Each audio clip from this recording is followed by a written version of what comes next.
Hi everyone, Cobweb Rose here, and I thought that today I would bring you guys a frequently asked questions video of all the questions that my coworkers, friends, and family members have been asking me about my upcoming AT through hike. So I hope this answers all of your questions, and if you come up with more that aren't in this video, please ask me below in the comments, and I'd be happy to answer any questions that you have. Okay, so number one question I get asked when I tell people I am hiking the Appalachian Trail: are you going alone?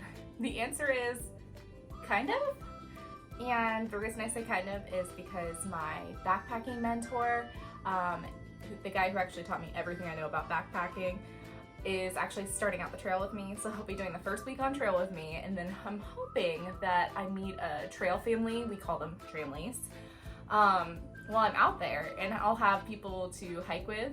And yes, the answer to the follow-up question I'm always asked is, yeah, they are random people that I meet on the trail. And usually everybody I meet on the trail is really, really cool. Everybody's got different stories, different hiking speeds, different goals, different family life, different background.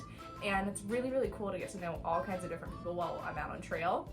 And I'm hoping that I'll find one or two people, or more even, that I want to hike with all the way to Katahdin in Maine.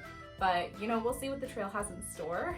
And I'm open to finding hiking partners, but I am starting with someone I know, and hopefully finishing with people who have become my tramlie. The second question I always get asked is your husband hiking with you? And the answer is no, my husband is not hiking with me, but he's gonna be my trail boss and make sure that he comes up and sees me on weekends and make sure that I get everything that I need from the house, like my summer gear when the warm weather finally hits. And he's going to be responsible for kind of disseminating information among my family members and friends as to how my hike is going, where I am, what my needs are. And he's just my biggest support person, and I'm very lucky to have him here, especially because that means we don't have to find a sitter for Riley for the entire hike. But no, Riley is also not hiking with me, although I would love if she could, but she's just not well disciplined enough, and I just get this image of Riley running through poison ivy and not coming back to me, and then coming back to me and being like, "Mom, look, I'm back," and jumping all over me, licking my face, and giving me poison ivy. That's kind of the image I have of Riley in the woods, although she's usually a very good hiker, just not for through hiking. So what if I have an emergency on the trail? The answer to that question is kind of complicated because you're never really alone on the Appalachian Trail. So a lot of times, you know, there'll be other hikers that come across you while you're hiking. You know, there's also injuries that are less serious. Honestly, I sprained an ankle on a summer hike earlier this year, and we were 2 miles from the hostel where we were going to end our hike. So I laced up my boot tighter and hiked 2 miles out on a sprained ankle because I needed to get off trail, and that was the way to do it. The other answer to that question is, I am a nurse, so I can treat a lot of like minor injuries while I'm out on trail, and I'm bringing a very small first aid kit. I've taken wilderness medicine courses, so I'm kind of equipped for, you know, MacGyvering things if worse comes to worse. But also the answer I've been giving people is I got the Garmin InReach Mini 2 to take with me on trail, and this does have an SOS device on it. And apparently so does the iPhone 14, which is what I'm using to film this video on. But apparently that also has some GPS SOS capabilities. So I'm not going to ever really be alone on trail, and my husband's gonna know where I am at all times because of the ping sent out by the Garmin InReach. So hopefully no emergencies happen on trail, but if that's the case, then you know, you're never really too far from the road crossing per se while you're out on the Appalachian Trail. And you know, worst comes to worst, I can just thumb a ride into the nearest town and, you know, go to a clinic or an emergency room or something if anything happens. I'm praying against anything terrible happening that would end my hike. But you know, we plan for the worst and hope for the best, and that's really all you can do. So what about charging your devices? There's obviously no wall outlets in the wilderness. This is true. So while I am out on trail, my game plan is that I have some charging bricks that are going with me. So one of them is the Anchor. This is a 10,000 milliamp charger, and I have a secondary one that's like 10,200 milliamps. Basically, I can use these charging bricks to charge all of my electronic devices while I'm out on trail. And then I have some lightweight wall chargers that I can use when I get to town. So usually in town, hostels, a lot of just hiker hangout spots will have lots of wall chargers where you can actually just plug your phone in or plug your charging bricks in or other electronic devices to get them charged while you're in town. Because obviously the trees do not have outlets, but that's okay. They don't need to. So how do you get your water? I'm glad you asked me that question. So I actually use a dual smart water bottle system with the Sawyer squeeze filter on it. So what you do is, obviously I have these labeled as dirty and clean, and the Sawyer squeeze just screws into the top of the dirty water bottle. So I fill this up with unpurified mountain spring water. I put my Sawyer squeeze on top of it. You just pop the cap, you take the cap off of your clean water bottle, and then you squeeze any unpurified water through your filter down into your clean bottle where it's post-filter and it's clean to drink. You can also fill up the dirty water bottle, leave the Sawyer squeeze on it, and drink straight out of that. And if that method fails, if something happens to my filter or if it's really nasty water that I'm trying to drink, I also have some like micro pure tabs and some iodine drops that I can also use to help purify my water to make sure that hopefully I don't get Giardia or some other kind of disease from water. And I will tell you that cold mountain spring water in the middle of a hot summer hike is just about the most glorious thing that you can get in the woods. So it sounds crazy drinking out of streams, but some of the best water you're gonna find. What about bugs and bears? Well, for the bugs in the summertime, I do have a bug net that I pair with a hat, and I'll have my husband send this to me once it actually starts getting warmer out. But literally the bug net looks like this. You can see through it, so you just put your hat on, you put your bug net over your hat, and then you cinch the bottom of the bug net in so that the bugs can't get up underneath it, which I gotta find my cinch. And that way bugs aren't constantly buzzing in your face and in your eyes and in your ears while you hike. Your mosquitoes for your arms and legs, you can always layer up and cover those areas, or you can just pack a lot of Afterbite and deal with the bug bites afterwards. So what about the bears? Are you bringing bear spray? The answer is no. Bear spray is heavy, and that's really, you need it more for grizzlies when you're out west than you do for black bears on the East Coast. Hoping the only bears I see are far off the trail, or not at all. I'm actually one of those weird people that I'm like, I've seen enough black bears in my time, I don't need to see one out on trail. But yeah, that's both my game plan for bugs and bears. So I think just about everybody has asked me this question: are you gonna carry a gun on trail? The answer is no. Guns are heavy, and let's be honest, I'm not that great of a shot. I am taking a neck knife on trail. It's primarily to use for cutting summer sausage and cheese, if we're being really honest, but if need be, I can use it for protection. Hopefully I'll never need it. The goal is to never need it, but it's there. And no, I'm not packing pepper spray either, because that's also heavy. So how do you see without artificial light? The answer is we take artificial light with us on the trail, primarily because there are sometimes when you just have to. So this is my headlamp, and anytime you need to go out of your tent for a tinkle in the middle of the night, or if you're night hiking, or if you're trying to set up your camp in the dark, or if you're starting early in the morning, or it's super, super rainy and you're down like in the dense forest and you can't really see very well, you can use a headlamp. This recharges, so I can use it in conjunction with my charging brick when it needs to be recharged. But this is how you see in the middle of the dark, like in the middle of the night, or if you need to find something when it's dark out in your tent.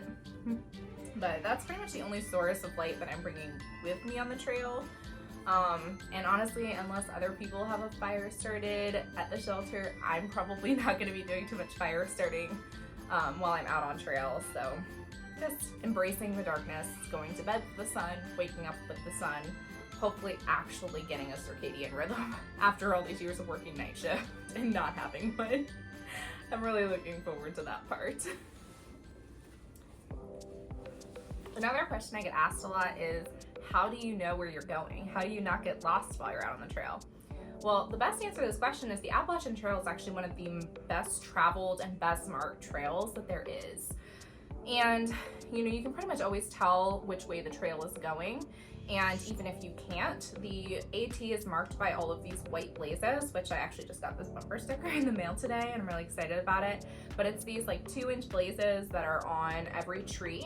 And the way the trail is marked, you'll always be able to stand next to a white blaze and see the next white blaze on the next tree or rock or guardrail on the road if you're doing road walking, or telephone pole if you're walking through a town. And if there aren't white blazes on the trail, then there will be white blazes on the rocks or cairns in the northern part, which are just these like rock piles basically that kind of mark your way through areas where either you wouldn't be able to see a white blaze if there was one painted, or there might be a lot of snow in that area so that it would cover the white blaze. The other things that I'm using for navigation are the AT guide. This actually shows me the trail profiles and where things are on the trail, and gives me information about towns and hostels and shuttle services that I will be using along the trail. I also have the Far Out app. It's formerly called Gut Hook, so a lot of people still call it Gut Hook. That also does a very similar thing to the AT guide, and then it gives you trails and like the trail elevations, water sources, shelters, nearest towns, things like that. So it's actually really easy to navigate the Appalachian Trail. I have a compass, to be honest with you though, I'm really not good at navigating with it. So hopefully I will never have to use any of those things. The most common getting lost on the trail that I've heard of is actually people that just start hiking in the opposite direction by accident, like a northbounder that leaves town and accidentally hikes southbound out of town, and then meets somebody maybe that they know is hiking northbound, and they're like, how'd you get back here? And they're like, you're hiking southbound. And then you just have to re-hike some miles. So hopefully I don't get lost when I'm out on trail. But I've got, those 3 different ways to kind of navigate if I need to. I've noticed anytime I tell somebody that I'm planning to take 6 months off from work and just go walk in the woods, their first question is, all day for 6 months? The answer is yes, all day for 6 months, but with breaks in between. So a lot of people ask, well, how do you carry all that food on your back? And the answer is you don't. You get up with the sun, you walk throughout the day. You might stop in at a town every 3 to 5 or 7 days, and in some areas you can literally stop into a town or like a town-like stop every couple of days, depending on where you are on the trail. So you're never carrying more than 7 at the most days worth of food with you on your back. And you can take things that are called neros or zeros. In other words, days where you are hiking nearly 0 miles or you're hiking 0 miles. And those are really just fun days. A lot of times they're spent in towns. So places like Hot Springs, North Carolina, or Damascus, Virginia are very common stops to take 0 days, because they're really fun trail towns where you can hang out, enjoy the trail culture, walk through shops, get lots of good town food, enjoy the scenery around the town, meet up with family members. A lot of people will jump off trail in the Great Smoky Mountains National Park to go to Gatlinburg because it's so close, and they'll take a 0 there. So that's my game plan, is, popping in and out of towns every few days to resupply, and then also, taking neros or zeros to kind of break up the monotony of just hiking along the trail. But, there's a lot of things to see when you're on the trail. Beautiful little waterfalls that you come across, beautiful outcroppings with views of places that you would never normally get to see because you have to hike so far into them. So for me, being able to take 6 months off and hike this trail is actually going to be an extremely, I don't even know the right word to describe it, just healing experience for me, and just a way to be able to experience the rest of the world. And a lot of people ask me, like, why are you even doing this hike? It sounds crazy. And I guess it is in its own way a little bit crazy, but for me, having been an EMT since I was 16 years old, and then having spent the last almost 4 years doing ICU nursing, there's a lot of things that I've seen and a lot of lives that have touched me in that time, and that adds a lot of weight emotionally to life.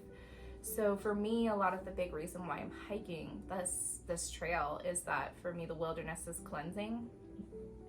Being able to strap on a 30-pound backpack and push my body to the limit, you know, hiking miles and miles every day is the way that I kind of walk off all of the things that I've seen and I've heard and the lives that have touched me and that I've touched, not to erase the memories, but just to help me carry that burden a little bit easier. So that's really the reason why I'm hiking. And, you know, I'm sure while I'm out on trail, I'll think of other reasons why I'm hiking too. You know, it doesn't have to be just one thing. A lot of people have multiple things that drive them. And some people, the answer is as simple as they're bored. They wanted to try something new. So I look forward to this hike as a really cleansing experience. And I look forward to meeting a lot of people on this hike and learning what their reasons for hiking are too. But the answer to the question is, yes, you walk for 6 months, and I'm going to love almost every minute of it. Okay, what about snakes? I've kind of found with snakes that if you leave them alone, they leave you alone. When I went on my coastal hike earlier this year, I actually literally ran across 9 venomous snakes that were just chilling either directly on trail or right off the trail. And honestly, they didn't give a care when I just kind of walked around them. I'm most worried about hitting rattlers, like rattlesnakes in Pennsylvania. And I'm gonna have to really work on keeping my eyes peeled to make sure that I don't accidentally go too close to one, because usually when they feel threatened is when they try to attack you. So the goal is be non-threatening around snakes. I'm not super worried about them otherwise though, if we're being honest. Another question I get is, what about the weather? Is it gonna snow? Is it gonna be rainy? Is it gonna be icy? Is it gonna be hot? We're basically 3-season backpacking. So I'm starting out in the winter time. I'm starting mid-March from Springer in Georgia, and the weather there is variable. It's gonna be definitely cold, and the likelihood of me hitting snow both in Georgia and in the Smoky Mountains is pretty high for going that early in the year. So I'm bringing some crampons with me just in case, but honestly I might ditch them pretty soon after I start, depending on how the weather is looking. The answer to how to stay warm is layer up. I'll be doing a different video that shows you what kind of clothes I'm planning on bringing for cold weather hiking, and what I'll be switching them out for in the summertime. A lot of people have started bringing umbrellas on the trail. I tried bringing an umbrella with me when I went to Vermont, and I found that I was doing way too much up and down motion for the umbrella to be practical. Like, I would be climbing up a rock one minute, and then I would be stooping and skiing on my butt the next minute. And if I had had an umbrella over me during that time, it would just be like dumping water one way or the other the entire time. Also, you're gonna be in the green tunnel most of the time on the Appalachian Trail, and what that is basically you're just surrounded by trees or bushes or just some kind of something that's gonna give you a little bit more shielding from the rain. And honestly, there's nothing waterproof. If it rains, I'm just gonna get wet. And I can wear rain gear, but I'm still gonna get wet. So they say no rain, no pain, no Maine. And basically that's the AT way of saying embrace the suck. So my game plan is just embrace the suck. So this is a question that I have not personally been asked yet because I think people are too embarrassed to ask it, but I know a lot of other people have asked it, and it's a question that you kind of want to know the answer to no matter what, and that is, how do you go to the bathroom in the woods? The answer is you bring a trowel or a trekking pole or a rock that you find in the woods, and you dig yourself a little 6-inch cat hole, do your business, cover it back up with soil, and you're good to go. Obviously, you can bring toilet paper with. Some people like to use toilet paper. I'm one of those people. Other people will use leaves. Other people just go all natural. I've seen bidets in use that are like water bottle bidets. And then a lot of women have taken to using pea cloths, which I'm using for my hike, and basically the outside is like your clean portion of the pea cloth, and then the inside is like a silver antimicrobial coating that you use to wipe yourself, and then you know, put the clean side out and you hang it off your pack, and that's that. And a lot of people will use bandanas. Some people use leaves, some people just kind of shake it off. It just depends on person to person, whatever you're most comfortable with.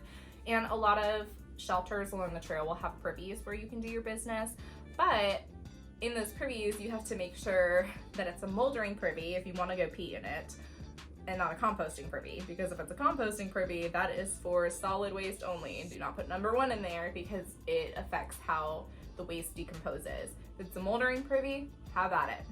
And whatever you do, do not put trash in Privies.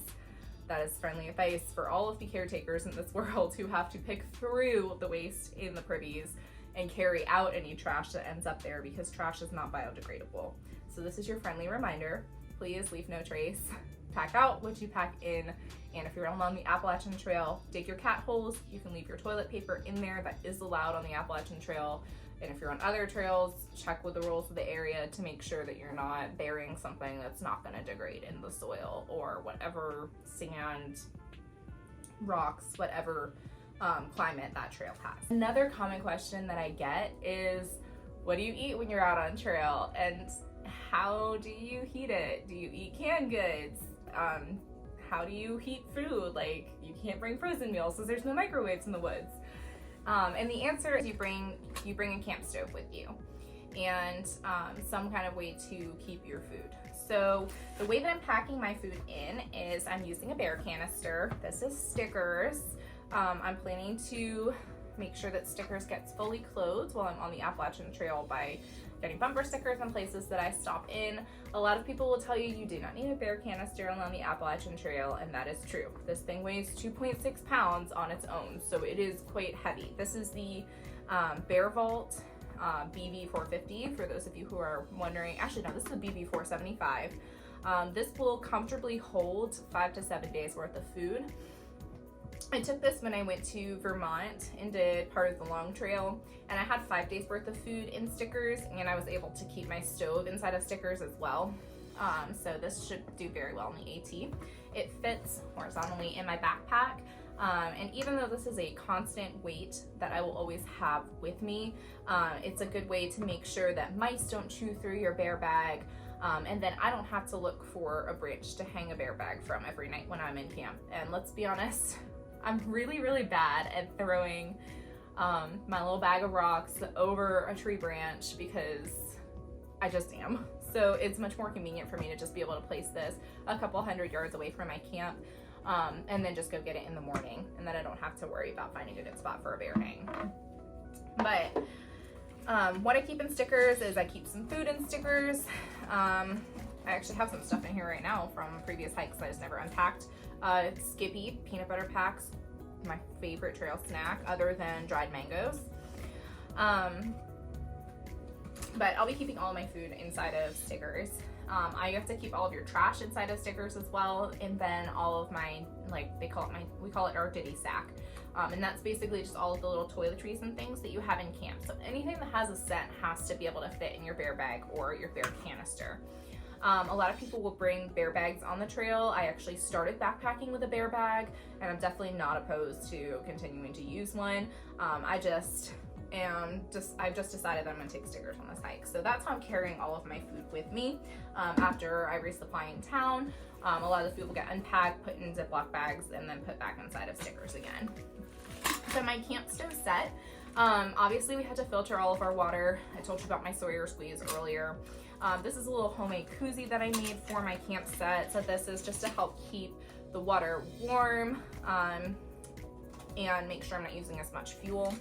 But I just have this Snow Peak titanium set. It's got a little like fry pan on it, which I don't really need, but I do need something to kind of like hold in my stove set. That's why it's coming with me.